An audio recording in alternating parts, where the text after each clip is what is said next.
नमस्कार। मैं हूं संजीव श्रीवास्तव। आप देख रहे हैं 4 PM मध्य प्रदेश। मध्य प्रदेश की सत्ता का गलियारा मालवा और निमाड़ क्षेत्र सुर्खियों में है। सुर्खियों में तो पूरा मध्य प्रदेश ही है। दरअसल मध्य प्रदेश विधानसभा चुनाव के नतीजों के बाद से कई सारे सवाल प्रतिपक्ष कांग्रेस और अन्य दल जो विरोधी दल हैं ईवीएम को लेकर खड़े कर रहे हैं। ईवीएम की चर्चा छत्तीसगढ़ और राजस्थान के चुनाव नतीजों को लेकर भी बनी हुई है। जब जब चुनाव के नतीजे आते हैं और सत्तारूढ़ दल को अभूतपूर्व समर्थन मिलता है तो फिर ईवीएम चर्चाओं में आ ही जाती है। मध्य प्रदेश के पूर्व मुख्यमंत्री, राज्यसभा के सदस्य, कांग्रेस के वरिष्ठ नेता दिग्विजय सिंह तो लगातार प्रश्न उठा रहे हैं। अब सत्ता के गलियारे, जो मध्य प्रदेश की सत्ता का गलियारा है, मालवा निमाड़ से ईवीएम से जुड़ा एक मसला सामने आने के बाद कांग्रेस ने फिर अपना प्रहार तेज कर दिया है। हम बता दें कि मध्य प्रदेश विधानसभा में 230 सीटें हैं और सबसे ज्यादा 66 सीटें मालवा एवं निमाड़ में है। और कहा यह जाता है, माना यह जाता है कि जो दल मालवा निमाड़ में बढ़त बना लेता है वह सत्ता पर आसानी से पहुंच जाता है, सत्ता पा लेता है। इस बार जो आकलन थे, ओपिनियन पोल थे, सर्वे थे, जो दलों के आंतरिक सर्वे आज से कुछ 3-4 महीने पहले तक, तो वे सब तो यही बता रहे थे कि मध्य प्रदेश में सत्तारूढ़ दल भारतीय जनता पार्टी की हालत खस्ता है, कांग्रेस के लिए पक्ष उजले हैं और सरकार कांग्रेस की इस बार मध्य प्रदेश में बन रही है। लेकिन 3 दिसंबर को जब परिणाम आए तो स्थितियां उलट रही। करीब 20 साल का दौर हो रहा है। 2003 में बीजेपी ने मध्य प्रदेश की सत्ता पाई थी और सत्ता पाने के बाद से 2008-2013 जीत की हैट्रिक लगाई थी बीजेपी ने मध्य प्रदेश में। 18 में चुनाव हारी थी और करीब 15 महीने कमलनाथ की सरकार के रहने के बाद सिंधिया की मदद से सत्ता पलट हुआ था और फिर बीजेपी सत्ता में आ गई थी। तो उस 15 महीने को छोड़कर अधिकांश वक्त या पूरा वक्त सत्ता बीजेपी के हाथों में रही। और अभी जब 2023 के चुनाव हुए तो ये माना जा रहा था कि सरकार के खिलाफ एंटी इनकम्बेंसी, मुख्यमंत्री शिवराज सिंह के चेहरे को लेकर लोगों में नाराजगी, वही चेहरे और केंद्र की सरकार के खिलाफ तमाम मुद्दे, चाहे महंगाई हो, रोजगार हो, भ्रष्टाचार हो, वो सब इश्यू इस बार मध्य प्रदेश में तो कम से कम सत्ता की मदद नहीं कर पाएंगे और सरकार यहां कांग्रेस की बन जाएगी। लेकिन सब उलट हुआ। अब हम बात करते हैं मूल मुद्दे की। ईवीएम से जुड़ा जो मसला है, जिसे लेकर कांग्रेस फिर एग्रेसिव मूड में है और ये मालवा और निमाड़ से निकल कर आया है। मालवा और निमाड़ में इलेक्शन कमीशन को कुछ मशीनें हाल ही में भेजी गई हैं। मशीनें, सैकड़ों मशीनें, वीवीपैट बेंगलुरु गए हैं, बेंगलुरु भेजे गए हैं। और ये हम नहीं कह रहे, ये खुद इस पूरे मामले को देखने वाले चुनाव आयोग से जुड़े मध्य प्रदेश के एक अधिकारी का कहना है कि हाँ, वीवीपैट और ईवीएम मशीन कमीशन के लिए बेंगलुरु भेजी गई हैं। उनके इस बयान के बाद बवाल तेज हो गया है। कांग्रेस एग्रेसिव हो गई है, आक्रामक हो गई है और उसने सवाल उठा दिया है। कांग्रेस ने यही कहा है ये तो केवल मानगी है, इस तरह के और भी कर्म अफसरों की ओर से हुए हैं, सरकार के इशारे पर हुए हैं, जो आरोप है कांग्रेस का, और हम इसकी जांच करा रहे हैं। कांग्रेस सत्ता के गलियारे से गई ईवीएम मशीनों और वीवीपैट को लेकर क्या कह रही है, सुनिए पहले उसे। मध्य प्रदेश कांग्रेस के मीडिया सेल के अध्यक्ष वरिष्ठ नेता के मिश्रा का बयान हम आपको सुनवाते हैं, जो उन्होंने मालवा निमाड़ क्षेत्र से भेजी गई ईवीएम मशीनों और वीवीपैट को लेकर दिया है। सुनिए। मध्य प्रदेश की व्यावसायिक राजधानी इंदौर में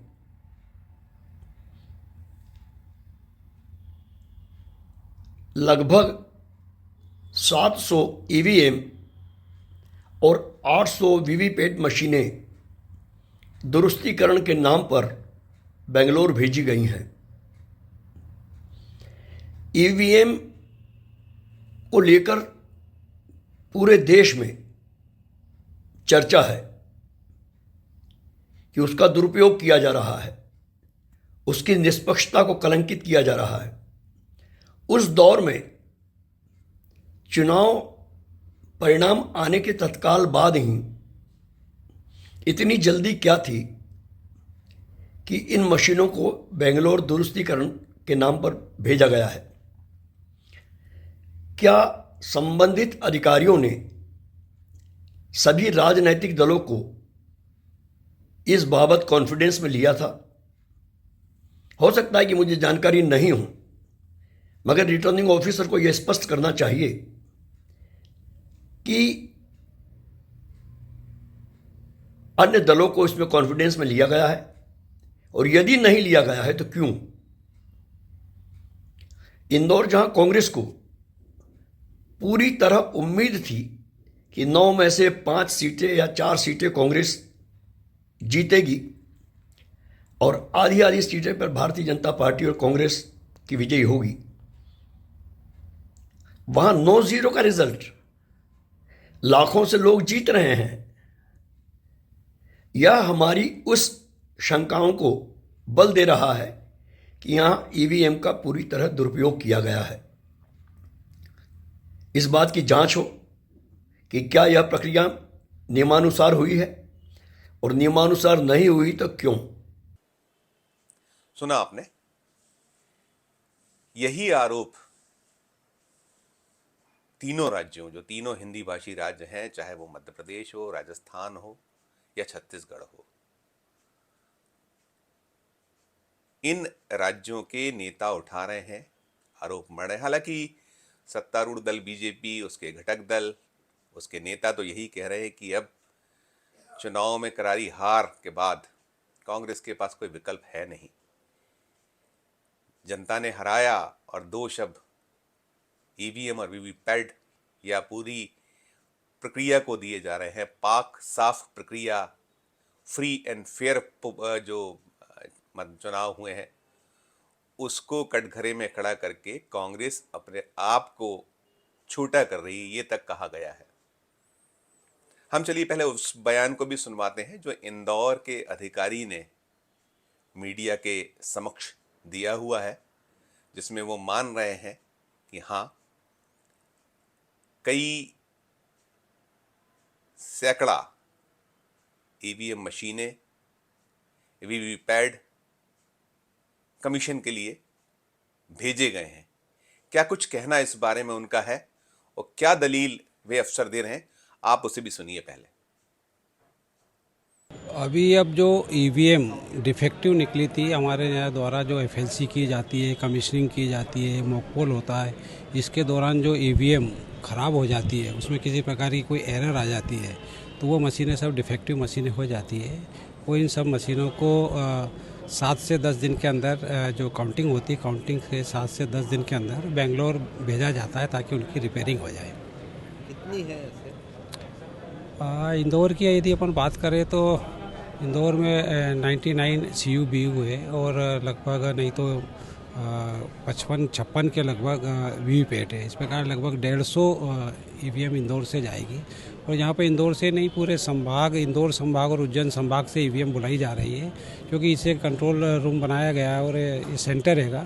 इस सेंटर पे संभाग के सभी जिलों की मशीनें आई है और ये मशीनें हम बेंगलोर भेज रहे हैं। कितनी है संभाग में? ये मशीनें लगभग नहीं तो 700 के लगभग तो CU BU है और वीपैट भी लगभग 800 के लगभग वीपैट है।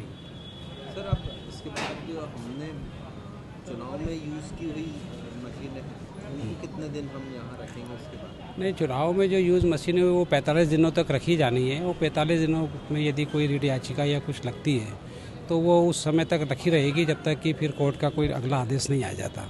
और यदि रीड याचिका नहीं लगती है तो इलेक्शन कमीशन से फिर उसको मशीनों को पुनः यूज़ करने के लिए ऑर्डर आ जाता है, उसके बाद उनको यूज़ कर सकते हैं। सुना आपने, ये अफसर कह रहे हैं कि हमने सैकड़ों मशीनें इंदौर और उज्जैन संभाग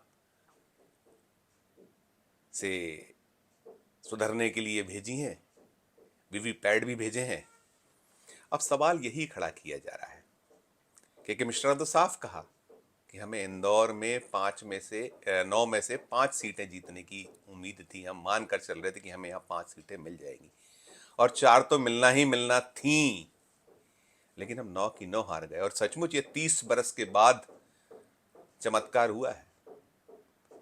30 सालों में, जो बीते 30 साल थे, उसमें पहली बार बीजेपी ने जिले की सभी 9 सीटों पर जीत दर्ज की और जीत भी ऐसी की बड़ी बड़ी जीतें, बड़े मार्जिन से। यही स्थिति उज्जैन संभाग में देखी गई है। कुल 66 सीटें हैं मालवा और निमाड़ में। उन 66 सीटों में 48 सीटें बीजेपी के खाते में आई हैं। महज 17 पर कांग्रेस सिमटी है और 1 सीट अन्य दल को मिल पाई है। तो 66 का ये आंकड़ा रहा है और कांग्रेस तो मानकर चल रही थी कि पिछले बार से बेहतर प्रदर्शन यहां उसके दल का होगा।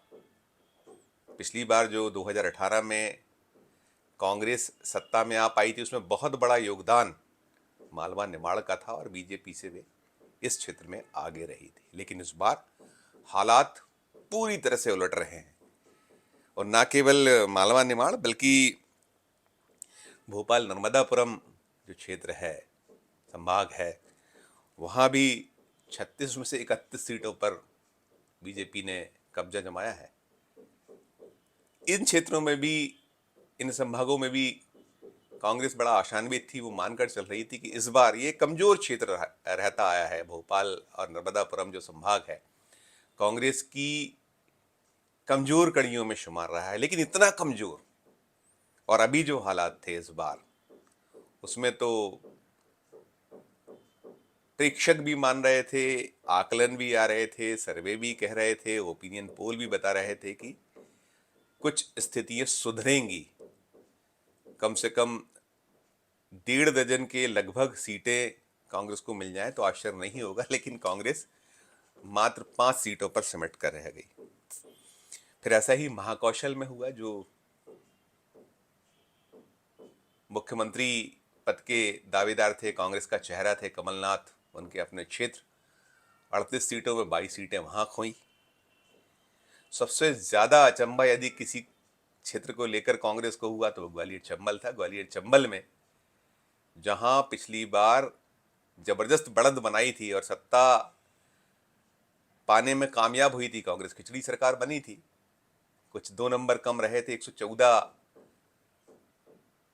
सीटें कांग्रेस को मिल पाई थी, 109 बीजेपी को मिली थी और 7 अन्य दलों को मिली थी। विधानसभा में बहुमत का आंकड़ा 116 है, उससे 2 दूर थी। लेकिन ग्वालियर चंबल संभाग ने काफी मदद 114 के नंबर तक पहुंचने में कांग्रेस को दी थी और मालवा निमाड़ था ही था। लेकिन दोनों क्षेत्रों में तस्वीर पलट गई। दोनों क्षेत्रों के, पूरे राज्य में ही तस्वीर पलट गई। 163 का प्रचंड बहुमत सत्तारूढ़ दल बीजेपी को मिला। 66 पर कांग्रेस टिक गई। अब एक आकलन हो रहा है, आत्मावलोकन कांग्रेस कर रही है, लेकिन ईवीएम पर जो आरोप है वो थमने का नाम नहीं ले रहे हैं। और ऐसे घटनाक्रम जो मालवा निमाड़ जैसे सत्ता का गलियारा मध्य प्रदेश की सरकार का माना जाता है, वहाँ से जब निकला है तो बवाल और बूमा बूम तो होना ही होना है, हो रहा है, मचा हुआ है। कांग्रेस सवाल खड़े कर रही है, बीजेपी मजे ले रही है, अपना कटाक्ष कर रही है कि हार गए तो ईवीएम तेलंगाना में कैसे जीते, ये भी सवाल उठाया जा रहा है। उधर अभी इस पूरे मामले में इलेक्शन कमीशन ऑफ इंडिया की ओर से जवाब मांगने का बाद भी कांग्रेस ने कही कि हम इस पूरे मामले को लेकर ईसीआई तक जाएंगे, पता करेंगे। और कोर्ट कचहरी की भी तैयारियां हैं, क्योंकि कई क्षेत्र ऐसे भी रहे, बड़ा दिलचस्प सा नज़ारा मध्य प्रदेश में रहा है। कुछ निर्दलीय तो ऐसे भी हैं जिन्हें अपने घर परिवार के वोट नहीं मिल पाए, और एका क्षेत्र तो मध्य प्रदेश में ऐसा भी रहा है जहां निर्दलीय उम्मीदवार खुद का भी वोट नहीं पा पाया है, उसने भी शिकायतबाजी की हुई है। तो है तमाम किस्से, कहानियां, आरोप। अब चल रही है बात, हो रही है बोमा बोम। तो देखिए, बीजेपी तो पल्ला झाड़ चुकी है, बीजेपी कह चुकी है, और इलेक्शन कमीशन जो है वो भी कह रहा है कि नहीं, फ्री एंड फेयर इलेक्शन में कहीं कोई कोर कसर नहीं छोड़ी गई है, और ये सब आरोप निराधार हैं। लेकिन हाँ, कांग्रेस ने उम्मीद नहीं छोड़ी है, जो हारे हैं उन्होंने अपना प्रयास नहीं छोड़ा है, वे अपने अपने स्तर पर कोशिशें जारी रखे हुए हैं। और जब ऐसे मामले सामने आते हैं तो दाल में काला होने की शंकाएं तो बलवती होती हैं। जनता तो शंका करती ही करती है, क्योंकि कांग्रेस कह रही है कि ये पूरा का पूरा जो मामला है अभी मालवा निमाड़ का, जिसे हम बता रहे हैं आपको इस वीडियो में, उसमें उसका दावा है कि हमें विश्वास में नहीं लिया गया और दलों को भी सूचना नहीं दी गई है, जबकि ये सूचना दी जानी चाहिए थी कि इतनी सैकड़ा मशीनें वीवीपैट खराब निकले थे और हमें से अब कमीशन के लिए सुधरने के लिए बंगलुरु भेज रहे हैं। सवाल वाजिब है, जवाब आने चाहिए। जवाब कौन देगा, यह सवाल भी बड़ा है। जिन्हें जवाब देना है वे तो खामोश बैठे होंगे। देखिए, लोकतंत्र में और भी रास्ते हैं। जैसा कांग्रेस ने कहा है कि हम कोर्ट कचहरी कर रहे हैं, आएंगे परिणाम। उम्मीद रखे कांग्रेस, उम्मीद रखे हारे हुए लोग। और वैसे तो कहा गया है, जो जीता वो सिकंदर। फिलहाल इस वीडियो में इतना ही। हम फिर किसी नए वीडियो के साथ आपके समक्ष उपस्थित होंगे। हमारा मध्य प्रदेश का ये चैनल नया है, इसे लाइक कीजिए, इसे सब्सक्राइब कीजिए, हमारे इस वीडियो को अधिक से अधिक लोगों तक शेयर कीजिए, और हमारे कमेंट बॉक्स में जाकर इस वीडियो को लेकर कमेंट भी जरूर कीजिए, हमारी हौसला अफजाई कीजिए। और देखते रहिए 4 PM Madhya Pradesh, 4 PM national और 4 PM हमारे अन्य राज्यों के चैनलों को। धन्यवाद, नमस्कार।